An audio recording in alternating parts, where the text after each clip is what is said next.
The system is definitely rigged against employees. Here's how I know.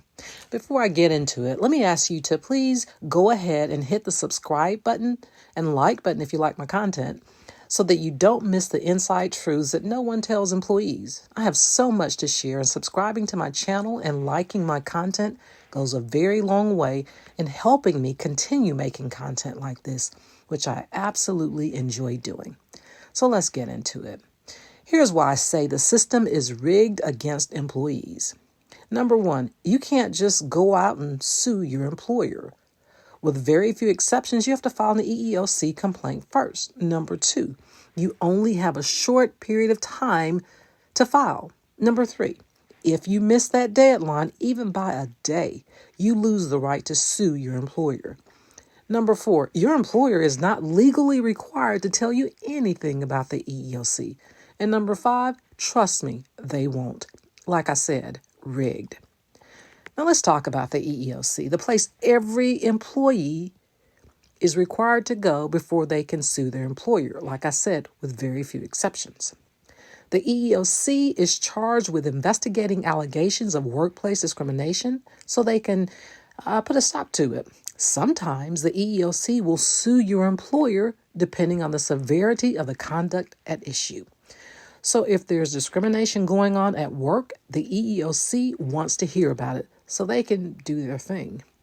In fact, their role is supposed to be so important that employees can't even sue without going to them first. Makes you wonder why so few people actually know about the EEOC. I mean, everybody has a job, so what gives? On paper, it sounds like protection. In reality, it's one of the biggest examples of how the system is rigged against you. Let's talk about the illusion of protection. Most people don't even know the EEOC exists until something bad happens at work. And here's the first problem. Your employer is not required to tell you about it. Not when you're hired, not when you complain, not even when they're firing you. The law expects you to magically know somehow. And when you finally do learn about it, you discover you can't just march into court, with very few exceptions, like if you work for a really small company, like a mom and pop with just a handful of employees, or if your claim is covered by a different agency, like the Department of Labor, which deals with things like wage and hour claims, medical leave. But barring that, and like I said, a few other exceptions, very few exceptions, you have to go through the EEOC before you can sue your employer, because you have to present to the court what's called a right to sue letter. No letter, no lawsuit, period. So now let's talk about the waiting game. If you're lucky enough to find out about the EEOC before it's too late and you file your charge of discrimination, you think they'd review your case quickly, right? That would not be right.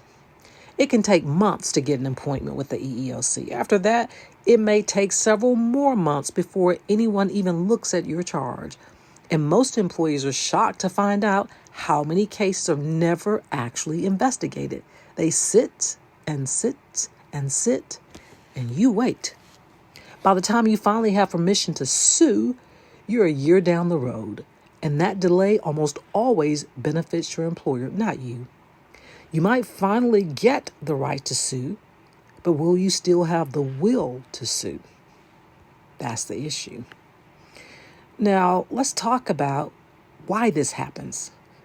The staffing is atrocious at the EEOC. In Georgia, last time I checked, the EEOC office had around 5 investigators, not 5 per city, 5 for the entire state. And those same investigators are responsible for parts of another state. Think about that. Millions of employees, thousands of workplace complaints, and only 5 people tasked with investigating them. It's not that the investigators don't care. Some work incredibly hard, but blaming them is like blaming 5 cashiers at the only grocery store in town when the entire state is forced to shop there. You're not mad at the cashiers. You're mad at a system that refuses to hire more of them. And here's the reality. The system is designed this way on purpose. The EEOC is underfunded and understaffed by design. Because the longer you wait, the more discouraged you get. And the more discouraged you get, the less likely you are to push forward with your case.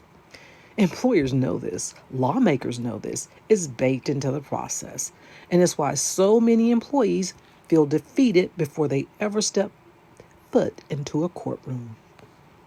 So yes, the EEOC is supposed to protect you, but in reality, it's one of the biggest examples. The fact that you have to go through the EEOC before you can move forward is the biggest example of how the system is stacked against employees. Don't mistake the illusion of protection for the real thing. It is what it is.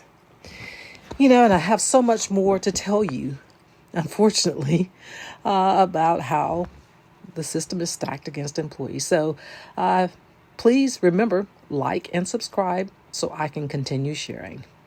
I'll see you next shift.